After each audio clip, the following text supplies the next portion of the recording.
overdosing. Was it yesterday, Paul? So, I mean, Saturday. Saturday.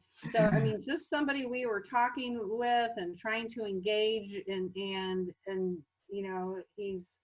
he's not, he didn't make it. So it really um, makes you focus on the critical nature of dealing with addiction. Since we started Embark 10 years ago, we have lost 2 men and 1 woman in drug related deaths, 2 overdoses, and a 1 drug related. So we have been to 3 funerals since we've started this ministry. And so tonight there's going to be some really important information. Paul will be the presenter. He's our men's transition manager, as probably all of you know, and he lives a life dedicated to recovery. He's probably more serious about his recovery than literally anybody I know. He's going to talk about defining addiction, identifying red flags. He's going to talk about support and treatment. And as Juan said, type in the Q and your questions. And after he's done, we're going to try to bring us all together, and then Juan will give Paul the questions. So please feel free, and there are only good questions. So if you feel uncomfortable, please don't worry about that. It's better to ask something that you're not sure of. Tomorrow you'll get a survey via email, and please give us feedback, because it's very important to hear from you, and it's very helpful to us. We've been able to make some changes based on your feedback, and so please just even if you just take a few minutes, you'll get that tomorrow, probably tomorrow morning. So I'm going to go ahead and turn it over to Paul, who thank you so much for agreeing to do this, Paul. My pleasure. I come here with a little bit of a heavy heart, as Chris has mentioned. Anytime I get an opportunity to work with somebody that at least has a willingness to put themselves out there and say they need to help, and then see something like what she described where he decided to go back out, it's tough for me to deal with. So I want to jump right into this. I don't want to waste a lot of time on anything but what's the topics are. So, defining addiction, I found a couple on the internet that I liked, and then I found something out of the big book, Alcoholics Anonymous, that really rang with me and the situation. First off, hey, Juan, can you run that video? I can't hear you if you can't.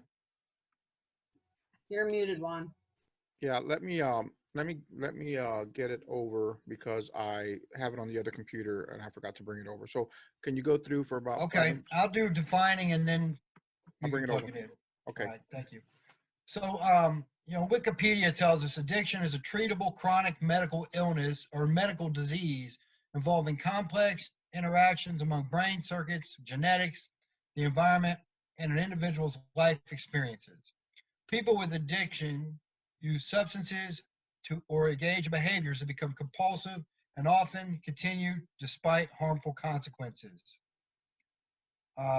Another one, addiction is a biopsychosocial disorder characterized by repeated use of drugs or repetitive engagement in behavior such as gambling, despite harm to self and others.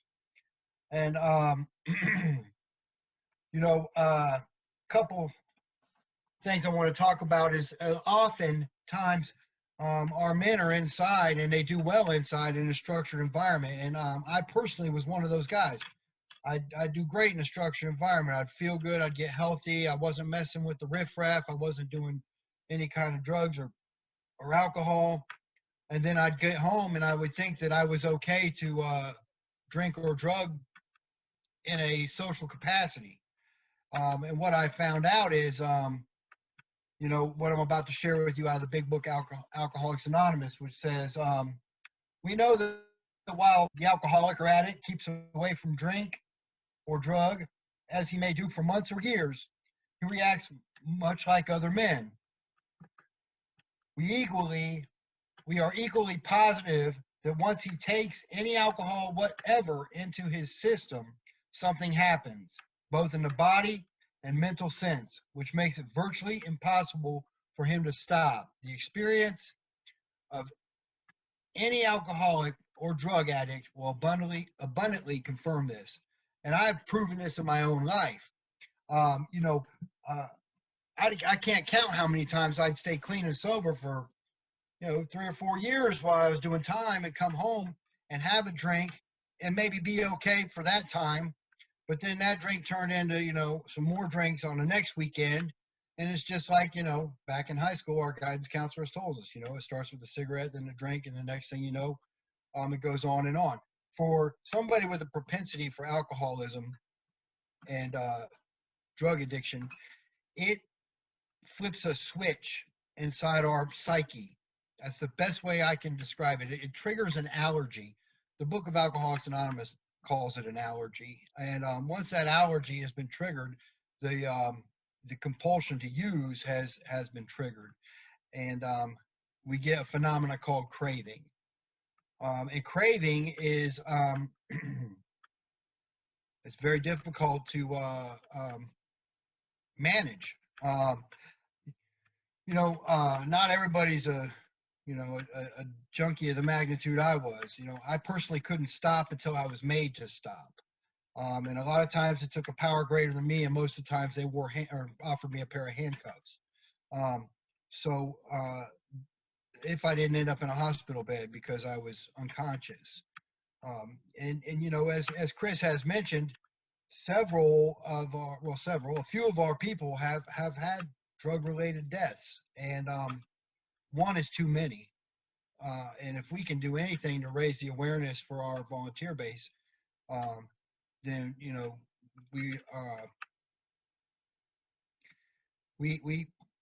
we do ourselves a disservice if we do not. So, if you're navigating somebody, I'm going to segue into the identifying red flags. If you're navigating or just friends with somebody and you're worried about some behaviors, I would encourage you, do not hesitate to bring it to someone's attention, even if it's just another navigator or somebody else. I've had men that are out and people will say, "Hey man, someone said so-and-so's behavior was kind of sketchy," and I would be like, okay. And so I would reach out to that person and just spend some time with them. And I got a pretty good radar for it. And, in my mind, I feel like that particular situation they were not using and there was something else going on. But it's better to be safe than sorry. Any man that's coming out to seriously in love with Jesus Christ and is trying to better their life is going to be okay if you care about them enough to ask them. If they're not, I would be a little concerned. Some red flags that I can say is somebody in active use will avoid meaningful contact, which means, everything will be very surface. There won't be any really in-depth communication. Active users tend to want to borrow things like money, or might need some groceries or some help with the bills because for whatever reason they couldn't make the bills this month or this week. These could be indicators. Now, it's not always an indicator, but they can be. They may stop going to church or not going to other functions or not showing up for regular meetings that you would normally have to engage with them. These are red flags to be wary of also. And I would say that the Lord is going to give us a spirit of discernment. When someone's off when someone you're close with is off somehow. I know it, and you know it. Fortunately, I don't know how fortunate it is, but also I tend to be able to identify it in pretty much anybody. That just comes from years and years of practice, I guess. So I would say that those red flags are super indicators. If somebody were to get sore with you or aggravated with you over expressing your concern about them not making appointments or repeatedly struggling to make ends meet or just avoiding meaningful contact, I would be concerned. And I would do that with anybody, even if it was a participant or just somebody in my immediate family or somebody that I have contact with on a normal basis. So these are some things to think about. You know, I, we are a unapologetically Christian ministry, and generally when a man comes home, if he's not on fire to get involved in a Christian community, it's a red flag for me from the get-go. If it's a problem for a man to go to church once a week while he's at the Embark House, I'm concerned about that man's possibilities for success. And I would say that's a red flag. Even if they might not be picking up and using, they're still working on engaging in activity that's not going to be pro-social towards what we have been teaching them. So I would say that you as encouragers or navigators, or even any kind of interaction you have with a participant or even someone you just care about, when you start to see major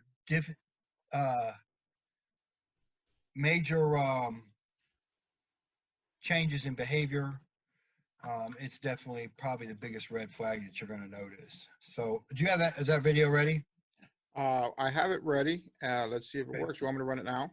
Yeah, go ahead and run it now, and then I'll go into support and treatment. All right, let's see. Hopefully you guys can watch this. It plays well on mine. Someone type if you can see it.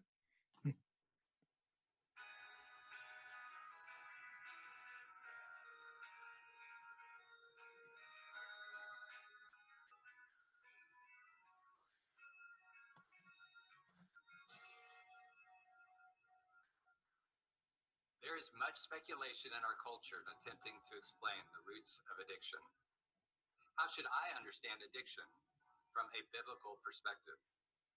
First, we need to recognize that a correct diagnosis of the problem is essential in offering a prescription that will bring full recovery to those we are trying to help. Treating symptoms alone does not fix underlying causes. Everyone can observe the chaos which is symptomatic of addiction. There are definitely relational, psychological, and even physiological components. But from a biblical Oh, man. Is it just me? to us that addiction is fundamentally a worship disorder. Romans 1:25 says they exchanged the truth of God for a lie, and they worshiped and served the creation rather than the Creator, who is to be blessed forever. This means that functionally I look to and give myself to created things that bring temporary and symptomatic relief to what ails us all, namely the disease of sin.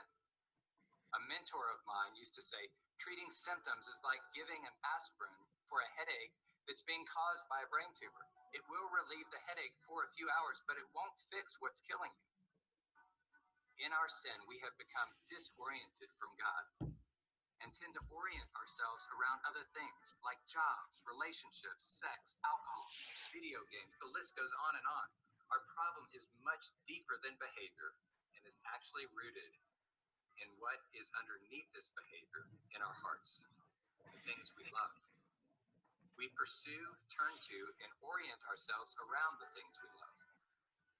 We worship that which is uppermost in our affections, what we love the most, and we will sacrifice lesser loves in order to maintain relationship with the thing we love the most. Romans 1:24, 26, and 28 suggests that God gives us over to the things we worship, and these false gods end up controlling us. He turns us over mentally, physically, and in our hearts. One form of this giving over is what we know as addiction. Finding ourselves controlled and enslaved to that which promised us such satisfaction. The gospel of Jesus Christ is the only cure for our disordered worship.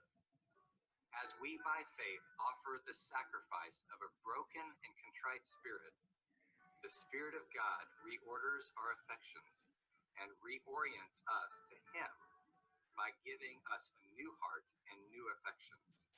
We begin to satisfy our spiritual thirst as we tap in to the kingdom of heaven rather than attempting to satisfy that thirst in the broken cisterns of the world. Sweet. Thank you, Juan. Yep. I want to tap back a little bit to the defining addiction and the identifying red flags. I'm going to make this quick because I'm running out of time. You know, more importantly, the red flags. You know, when we do Celebrate Recovery, we talk about step one. And when we see a person's life becoming unmanageable, it's an indicator that something has replaced the king in the life of their desires. And that's when the unmanageability comes. I want to jump into support and treatment because in the interest of time, I would say that, you know, Columbus, Ohio has over 1,200 12-step meetings a week from the times of about 5:30 a.m. till about 1 a.m. So there's nobody that you're dealing with in this city that can tell you they can't find support out there. It's out there. AA.org, NA.org, CA.org, HA, you know, put any letter with an A and you're probably going to find a 12-step group. You know, Leave a Mark's got a great Celebrate Recovery group. If somebody has a deeper need where they need to be removed from their environment, there's the refuge. We've had some people go to the refuge. And, you know, the man I'm thinking of now is living successfully. Is he still clean and sober? I'm not sure, but I know he's staying out of jails and prisons, and he's living, you know, fairly successful life. I mean, I'd love to see him at church more often, but, you know, baby steps, I guess.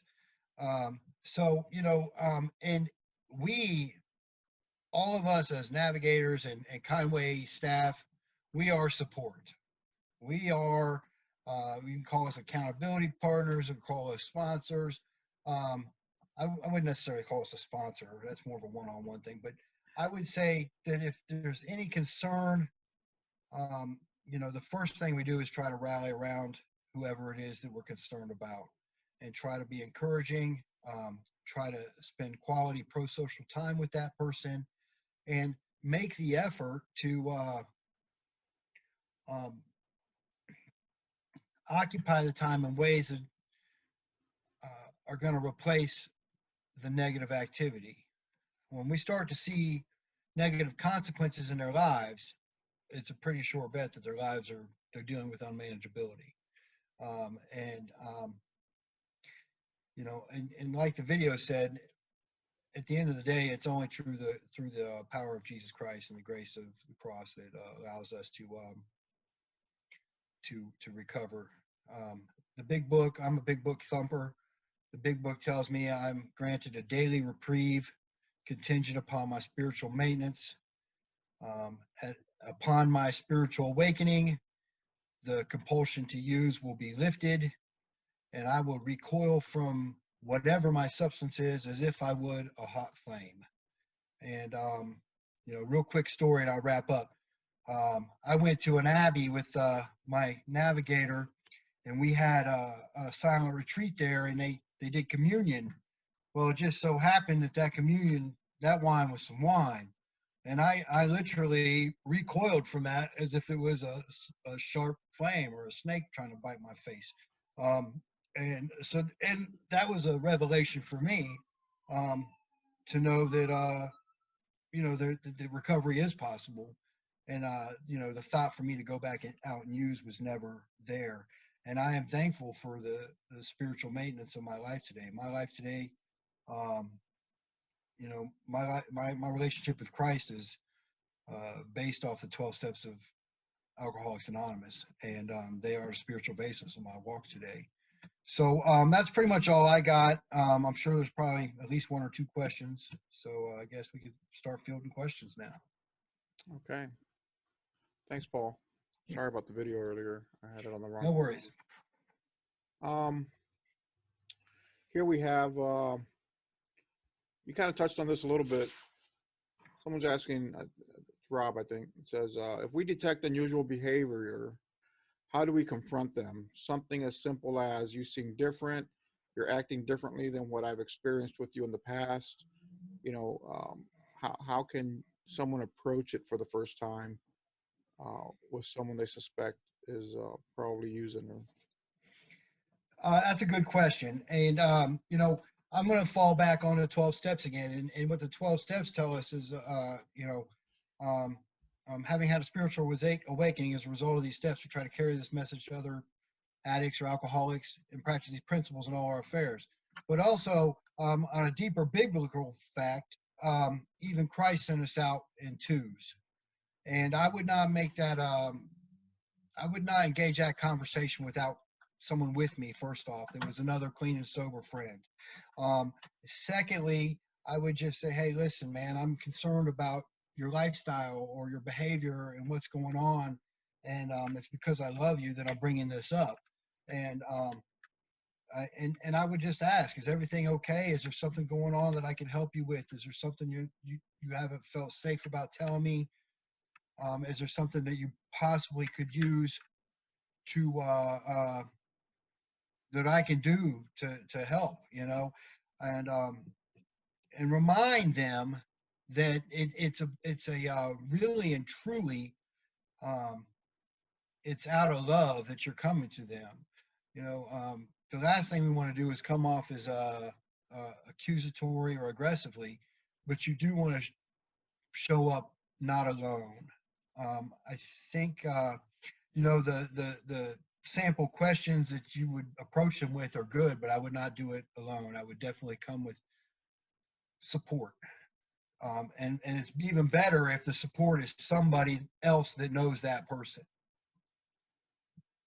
I think that covers it, I think. If not, ask me to expound. Hi, everybody. It's nice to see you. Yeah.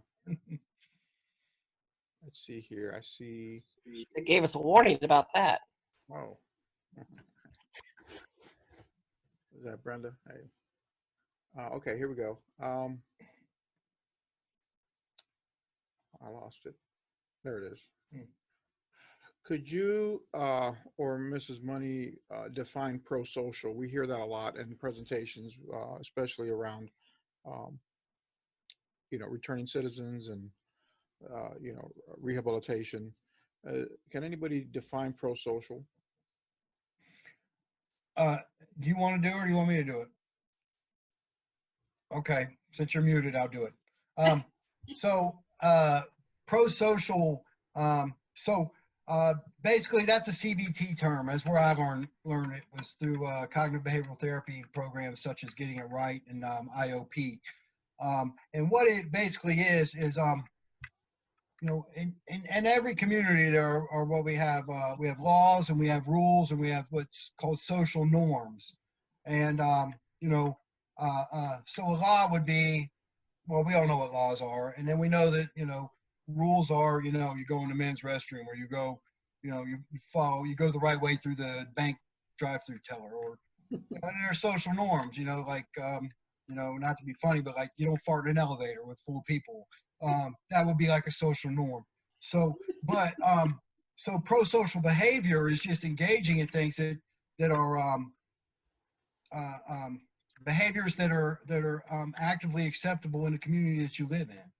So a lot of times, like for us, you know, good pro-social behavior would be, you know, showing up at church on Sunday, showing up at our reunions, and you know, signing up for Kindway academies and stuff like that. Those would be pro-social behaviors. Thanks You want to for the add to elevator that? tip. I wasn't. I never knew the elevator one. Thanks. So what we try to do and what really happens with getting it right and Celebrate Recovery is help our men and women move from criminal thinking to pro-social thinking. Because so it's all those things that Paul said. So it's basically the opposite of criminal thinking and criminal behavior would be something that would be pro-social.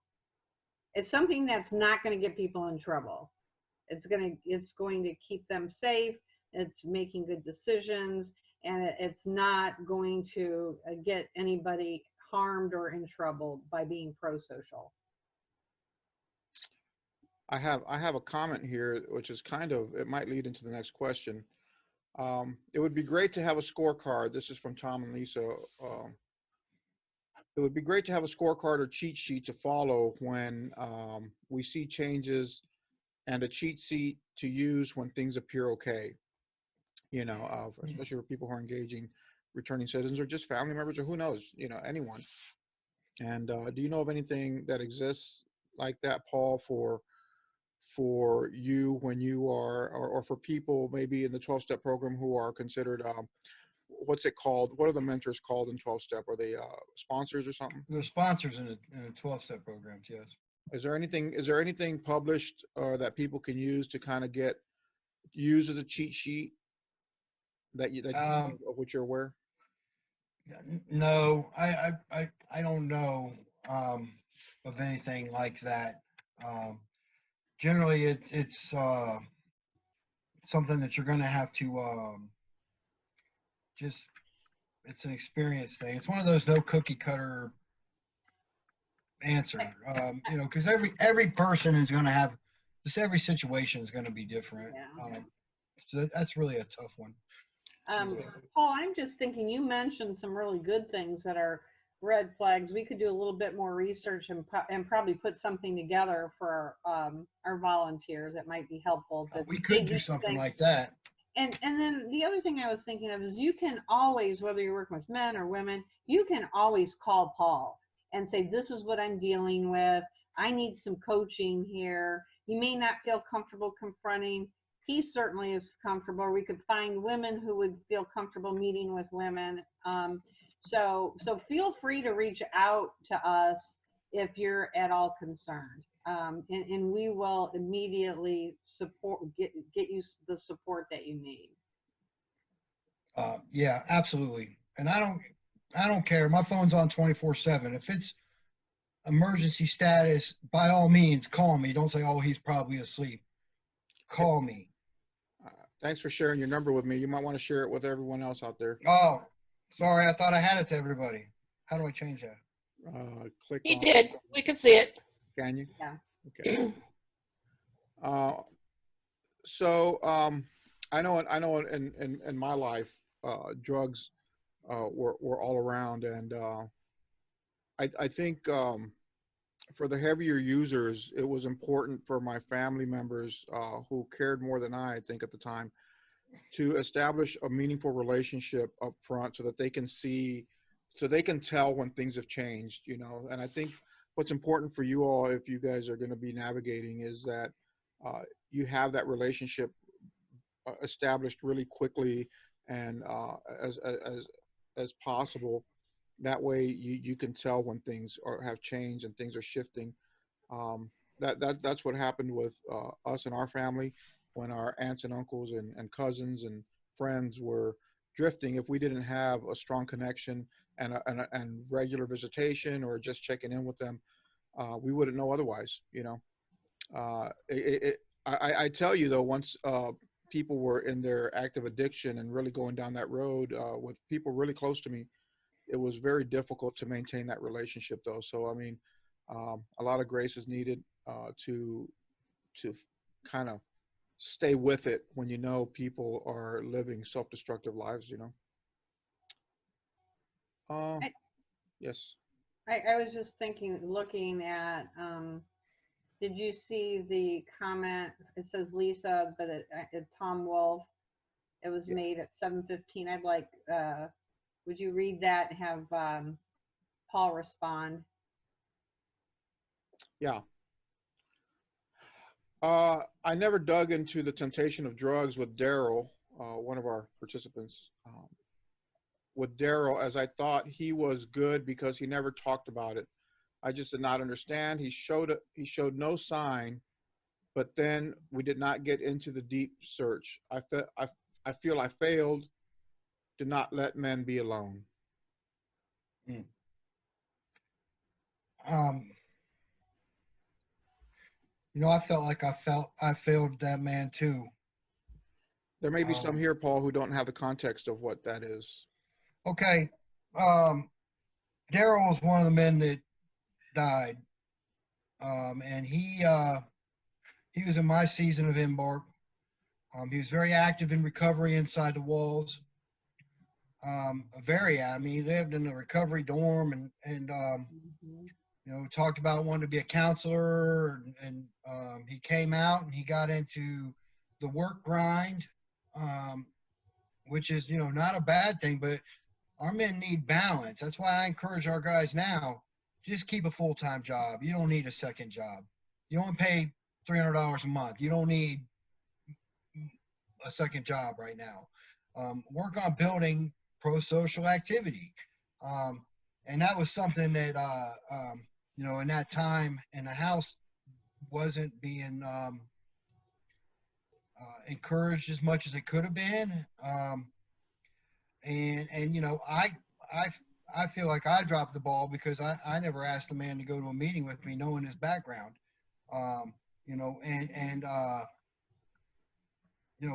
But to say you were available when no one else was, so really you didn't fail. What he did was he failed to reach out. Now, does that mean that we didn't see some red flags? Yes, we didn't. I didn't. But I would say that when I look at your comment, I would encourage everybody to encourage the search, and I would say the search is for Christ and getting to know Christ better and grow in a relationship with Christ together. Nothing more exciting, I think, than discussing the word and coming up on some kind of revelation and the word that has been revealed to you that wasn't revealed by myself, because I have the interaction with another Christian friend. So I would say a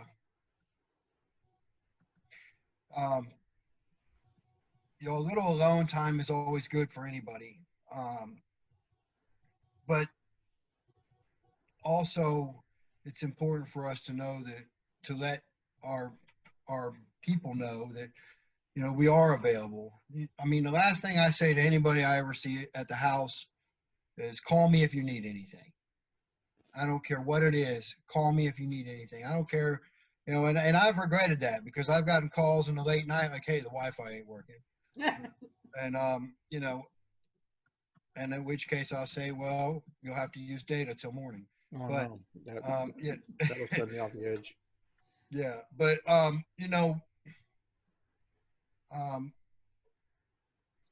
I would not call it a failure as much as I would say that it was just something that you weren't prepared for, and I would encourage everybody. And what we do with these trainings and stuff is to help prepare you.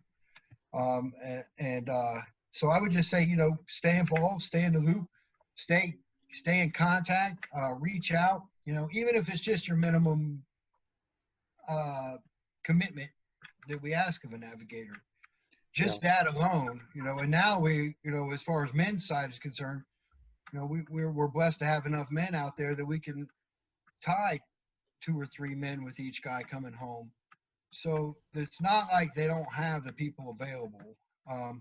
So I would say, I want to segue into, I think it was Todd's question. Off of that. Very quickly, let me just piggyback before you get into that question. Our Christian faith is a synergy of right thought and right action, right? It's kind of like And our example, there's a lot of like, what can we do? But there's also a need for us to understand what we should know. Our example for discipleship with others is the life of Christ, right? And we have to remember that Christ wasn't successful because of the response to his disciples. Christ wasn't successful because many people followed him. Christ was successful even if no one followed him and no one obeyed, because Christ was available. He made himself available. Christ obeyed the Father. And when it comes to working with others, it can be hard, and we can carry a lot of regret when things don't turn as we wish for others with whom we work. But the success is in being available, being present. The other person has a responsibility. Jesus is not a failure because I turn my back on him so often, right? Christ is successful because he makes himself available. And I would encourage you in your theology and your ideas of what it means to be a Christian brother or sister to someone else. Our success is in the availability. Our success is in obedience. Our success is being there. And we have to trust that God's working in this, not only on the person with whom we work, but in our own hearts. I can't imagine the burden you carry, Tom, but just know that our example is Jesus. And he shows us that we are successful by being his presence to others. And that's about all we can ask for. Can I say something? Is We that have to Brenda? put it in the Sure. chat. Brenda, Okay. What I'm finding is I think that these, well, the girls I work with, I feel like they need, when they get out, they need one-on-one counseling. They've been in so many group things and they've talked about this is what you should do, this is what you should do, but I don't think they've told me, I don't think they've really dealt with their own issues on a one-on-one basis. But I don't know how you get someone into one-on-one counseling, when they get out. But I think that they're just not dealing with things that have happened in their past. They think they have, but then they say to you, I've never really dealt with that. And then they get off and they start working and they get busy. And, if they could get into that habit right when they get out, I think it would help a lot. good point. Love that. Thanks, Brenda. I want to say something about that. If a person really works the Celebrate Recovery program and really gets into taking that inventory, that fearless and searching inventory of themselves, they're going to have a lot of those things that they never dealt with come to the surface. And that's what the program is designed for. Now, I'm not disregarding counseling or anything like that, but what I am saying is, I was looking at this thing about checking the boxes. I can go through and fill out a couple questions in that Celebrate Recovery book and say, okay, I'm recovered, I did the book. But that's not how the program works. And going back to what Todd asked, it is, I would say in your position, especially, coming from what we saw happen with Tom, that it's completely reasonable to ask. I would suggest that prior to them coming out. You But want if to you read don't that know, question, Paul? by all means, feel free to ask. Did you read the question already? So for those who may not have it on their screen. Oh, no, I didn't read it. I'm sorry. I thought it was up. It says all It's in the panels. chat. Yeah, Yeah. some may not have chat on their phones. Okay. Okay, So the the question is, Todd Phillips asks, would you recommend when an Embark grad that has just been released, would it be proper to just ask them, has addiction been a problem for you in the past? I'm asking because I want to help you as you adjust to life on the outside. Would you recommend that approach? absolutely. Jim Daly does it. Mm-hmm. And Jim Daly's like, super veteran navigator of the Embark universe. And that's what he does. And he's very stringent about it. This last question is, yes, it's likely. I used to know this person that would say, 75–80% of everybody incarcerated is drug or alcohol related in one way or another, whether it's buying, selling, using, or committing a crime while intoxicated or to get it. And the other 25 to 20% of them are lying. And, and that's been my experience. I can't argue with that. And I would say that, just like what I read out of the big book is they get in there, they get into a structured lifestyle they're not using, so they don't think it's an issue. When I interview men, especially for their transition plan home, I ask, well, were you under the influence when you were committing your crime, or were you selling drugs? Because these things are indicators. If you're doing time because of something drug related, you can't turn around and tell me you don't have negative consequences for drugs and alcohol because you're doing time over it. And for someone to say, hey, well, that's not why. There's a big D word in that book called denial, and we deal with that right in the beginning of Celebrate Recovery. So I would just say that some people can drink like normal men or women. Somebody that's doing time over alcohol and drugs probably cannot. I don't know. I know personally for me, it took 4 penitentiary numbers to realize that when I drink and drug, I go to prison. The first 3 times it was all some other fluke reason, so I had to establish that. And this is what we really want to avoid. We want to avoid our men and women coming home and establishing the trend of going back. So I would just, I would say it's okay to ask about it. I think those of you that are doing Embrace and learn more about the Celebrate Recovery program, I think that will embolden you. I think it will. I think the Getting It Right program and Celebrate Recovery will help you identify red flags much better than you would just off of the 10 minutes I spent talking about it. And I think it'll give you a great opportunity to have something relatable that deals with pro-social activity that you can conversate and communicate with our participants with. And I think that is a wonderful opportunity to be the encourager, to be the accountability partner. And for me, what I have found works the best is I throw myself under the bus. So I say, I did this. I'm such, I'm an idiot, and it's not hard for me to find stuff. It might be harder for some of you guys, but I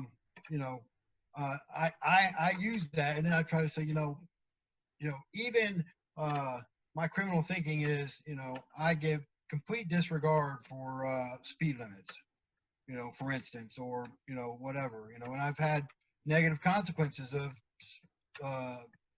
3 or 4 speeding tickets in the last 5 years of my freedom, to make me want to use my cruise control more often.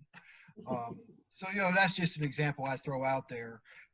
So there is stuff in your everyday life that we take for granted today that we can apply and show how the principles work to a man that can say, well, how can you relate to this because you never did time? And that's right. Maybe you haven't. But what I can do is show you what life looks like not doing time, which is the goal, right? So, I would just, that was my plug for Embrace. If you didn't sign up, hit us on the next one. I'd like to respond to Brenda. And one of the things, Brenda, that we know is that most of our men and women have suffered trauma. And most of, from working closely with women, many of them have suffered physical and sexual abuse and all kinds of other abuse. Men have suffered trauma as well. I believe that just being incarcerated is a traumatic experience. So one of the things that Stan is working on is we're looking at resources for trauma recovery. That may be individual counseling, it may be some small group, but we're on the journey with a small team of people doing some research, and I know appreciate Lisa Wolf's input with that, but we really realize that we need to do something, and some people do need um, if they identify that they need more than a group kind of setting, and they really need individual one-to-one counseling to really dive deep and really address the trauma they experience. So I just want to tell you all, as our Kindway community, that is something that we're focusing on this year.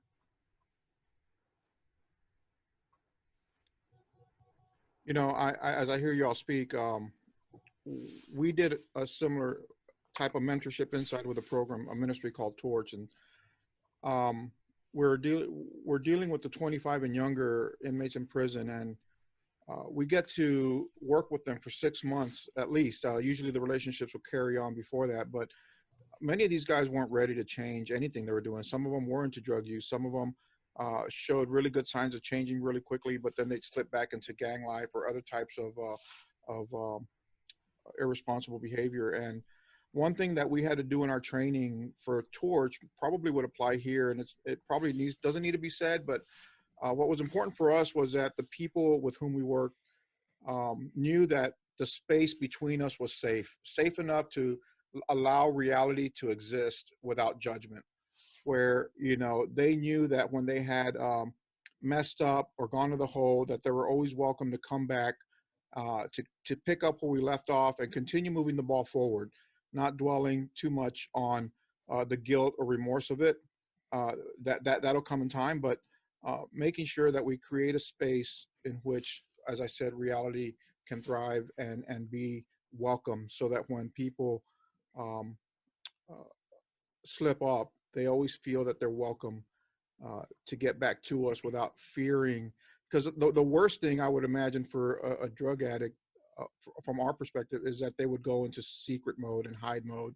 And then, you know, that's really more risky, because then that's where the stuff happens where we cannot intervene. What say you, Paul? Is that something that would be useful? I think that absolutely. But the more we make it easy to address anything that a man or woman's dealing with, the easier it is to be done. I'm thinking that we want to have a spirit of openness and willingness to communicate and be receptive to anything that's being approached. Okay. We're coming up on the hour. Are there any other questions?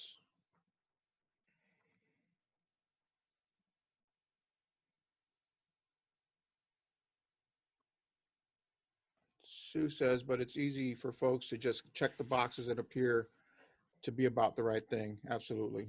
It's